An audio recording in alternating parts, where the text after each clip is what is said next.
लोकसभा चुनाव नतीजों से पहले त्रिवेंद्र सिंह रावत का वो बयान याद कीजिए जब चार धाम यात्रा पर धामी सरकार को कटघरे में खड़ा किया गया था। तो चुनाव जीतते ही तमाम किसान त्रिवेंद्र सिंह रावत के पास पहुंचे और उन्होंने बताया कि हरिद्वार में किस तरह से अवैध खनन का खुला खेल चल रहा है। और फिर त्रिवेंद्र सिंह रावत ने जो कहा उससे मानो धामी सरकार पर करारा हमला हो गया। दोस्तों नमस्कार, दैनिक जोड़ा के खास political show pure politics with Pawan में आपका स्वागत है। क्या बीजेपी में ऑल इज वेल है? आपको दिल्ली से आई हुई वो तस्वीर जरूर ध्यान आई होगी जब मुख्यमंत्री पुष्कर सिंह धामी के लिए मोदी सरकार में राज्य मंत्री बनने से पहले अजय टम्टा दिखाई दिए थे, अजय भट्ट भी दिखाई दिए थे, लेकिन गढ़वाल से जीते अनिल बलूनी और हरिद्वार से जीते त्रिवेंद्र सिंह रावत मुख्यमंत्री पुष्कर सिंह धामी के साथ बुके के साथ फोटो खिंचाने की बजाय महेंद्र भट्ट जो प्रदेश अध्यक्ष हैं बीजेपी के, उनके साथ फूलों के साथ फोटो खिंचाते नजर आए। सामान्य समझा गया इस तस्वीर को कि हो सकता है वो महेंद्र भट्ट से मिले हों, बाकी सांसद मुख्यमंत्री से मिले हों, लेकिन क्या सब कुछ ऐसा है बीजेपी में? इतना आसान, इतना स्मूथ है? अगर इतना आसान और इतना स्मूथ है तो पहले त्रिवेंद्र सिंह रावत का अब ये ताजा बयान सुनिए जो अवैध खनन पर किस तरह से धामी सरकार की कलई खोल दे रहा है। धामी सरकार यानी बीजेपी की सरकार, यानी त्रिवेंद्र सिंह रावत की अपनी पार्टी की सरकार, लेकिन किस अंदाज में वो आईना दिखा रहे हैं मुख्यमंत्री धामी और पूरी सरकार को, पहले आप ये सुनिए। अवैध खनन के कारण गंगा का जो तट क्षेत्र है, तटीय क्षेत्र है, और वहाँ किसान बड़ी संख्या में उनके खेत हैं, खेती करते हैं, उसको भारी नुकसान पहुँच रहा है। ऐसा मेरे पास किसानों ने यहाँ पर आकर बताया है। कई किसानों ने ये भी बताया साहब कि कुछ लोग जो दबदबे वाले लोग हैं, पहुँच वाले लोग हैं, वो हमारे खेतों में खनन करते हैं, हम शिकायत करते हैं, कोई उसकी सुनवाई नहीं होती है। 5 दिन में इस तरह की बातें आई हैं। अवैध खनन से जहां राज्य को भारी नुकसान हो रहा है राजस्व का। सुना आपने? अब जिस अंदाज में त्रिवेंद्र सिंह रावत ने यानी चुनाव जीतते ही हरिद्वार के जो सबसे बड़ा मुद्दा है उस पर करारी चोट कर दी है। त्रिवेंद्र सिंह रावत ने कहा है कि जिस तरह से हरिद्वार का जो तटीय गंगा का जो क्षेत्र है वहां के किसानों पर दबंगई ऐसी चल रही है खनन माफिया की कि किसानों के खेतों से अवैध खनन भी हो जाता है, बदले में उन्हें कुछ मिलता भी नहीं है और वो किसी के सामने जाकर अपनी फरियाद भी नहीं कर सकते हैं। तो अब त्रिवेंद्र सिंह रावत ने संकल्प लिया है, उन्होंने किसानों को आश्वस्त किया है कि हरिद्वार में अवैध खनन के इस खेल को रोका जाएगा। अब समझा जा सकता है कि जो काम मुख्यमंत्री को या राज्य सरकार को, जिला प्रशासन को करना चाहिए था, लगता है किसानों को वहां उम्मीद नहीं थी, इसलिए फरियाद लेकर नए नवेले सांसद त्रिवेंद्र सिंह रावत के दरबार में वो लोग पहुंचे हैं। या फिर इसे इस नजरिए से देखा जाए कि त्रिवेंद्र सिंह रावत चुन चुनकर मुख्यमंत्री पुष्कर सिंह धामी पर वो तीर चला रहे हैं जिनसे घाव अति गंभीर हो रहा है। और जब त्रिवेंद्र सिंह रावत ने इतना तीखा हमला किया तो फिर हरीश रावत कहां चूकने वाले थे? हरीश रावत क्या क्या कह देते हैं, आप जरा ये भी सुन लीजिए। भैया, क्योंकि जितने खनन आज हो रहा है, खनन करने वाले सब भाजपा से जुड़े हुए हैं और भाजपा के फंड रेजर से लेकर के अब तो कैंपेन रेजर तक जो है वही लोग हैं।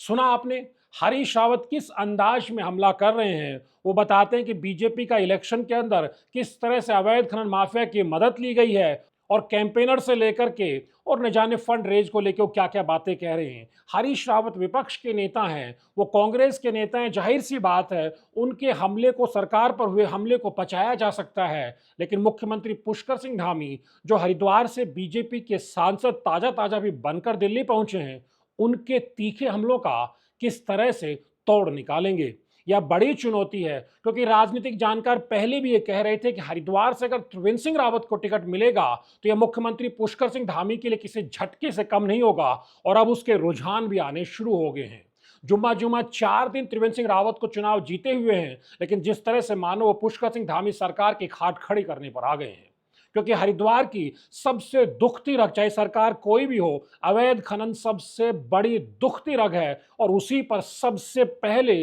सांसद बनते ही त्रिवेंद्र सिंह रावत ने हाथ रख दिया है। आप जानते हैं हरिद्वार की सियासत में पुष्कर सिंह धामी का बड़ा दबदबा था, क्योंकि पिछली बार तो वहां से स्वामी यतीशानंद मंत्री भी थे, संजय गुप्ता लक्सर से विधायक होते थे, इस बार चुनाव में निपट गए थे। उसके बावजूद हरिद्वार बेहद महत्वपूर्ण जिला माना जाता है, रेवेन्यू के लिहाज से भी और पॉलिटिकली भी। अब वहां पर जिस अंदाज में मदन कौशिक खड़े हुए हैं त्रिवेंद्र सिंह रावत के पक्ष में, प्रणव सिंह चैंपियन खड़े हुए हैं त्रिवेंद्र सिंह रावत के पक्ष में, और जिस तरह से महसूस स्वामी यतीश्वरन को और संजय गुप्ता को हो रहा है, वो समझ सकते हैं कि उसका एहसास पुष्कर सिंह धामी को भी है,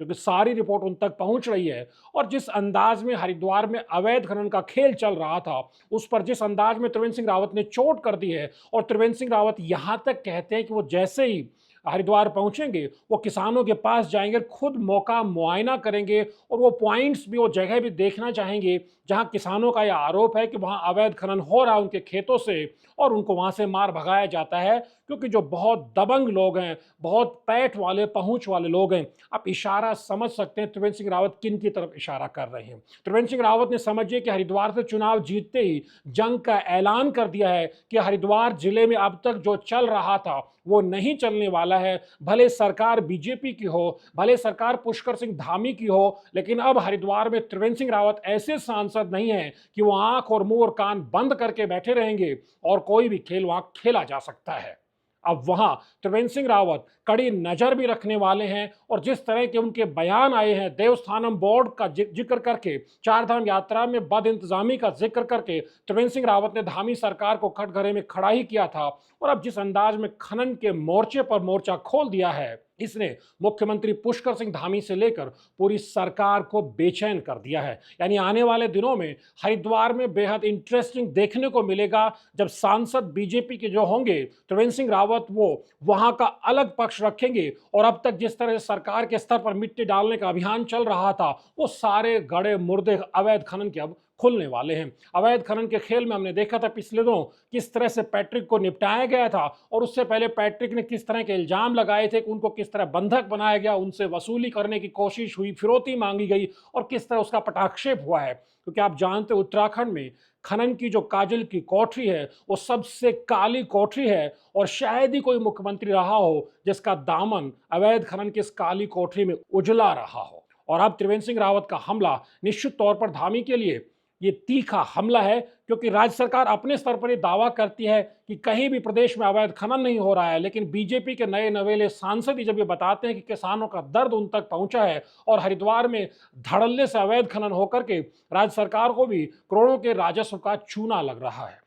आप जानते हैं हरिद्वार में मातृ सदन लगातार गंगा में अवैध खनन को लेकर किस तरह की बड़ी लड़ाइयां लड़ता रहा है, और किस तरह वहां जाने चली गई हैं। जीडी अग्रवाल सानंद ने जिस तरह अपने प्राण त्याग दिए थे, उसके अलावा भी निगमानंद से लेकर और बहुत सारे ऐसे उदाहरण हैं जब अवैध खनन को लेकर के लोगों ने अपने प्राणों की बाजी तक लगा दी है। लेकिन इसे सियासी ही समझा जाए, लेकिन जो भी समझिए, सांसद के तौर पर त्रिवेंद्र सिंह रावत इस मोर्चे पर सबसे पहले लड़ाई छेड़ रहे हैं। अब सियासत में बड़ा सवाल यही उठ रहा है कि जिस अंदाज में एक के बाद एक त्रिवेंद्र सिंह रावत मुद्दों को चुन रहे हैं या अपने तर्कश से तीर चला रहे हैं, वो सीधे के सीधे धामी सरकार पर निशाना बना रहे हैं। और क्या समझा जाए, जो पहले कहा गया था कि त्रिवेंद्र सिंह रावत को हरिद्वार से लोकसभा का टिकट मिलना और गढ़वाल से अनिल बलूनी को टिकट मिलना अपने आप में प्रदेश में जो सत्ता का जो बैलेंस है उसको करने का एक्ट है, क्योंकि अब पावर के 3 बड़े सेंटर बन गए हैं। मंत्री अजय टमटा जरूर बनाए गए हैं, लेकिन जिस तरह का रसूख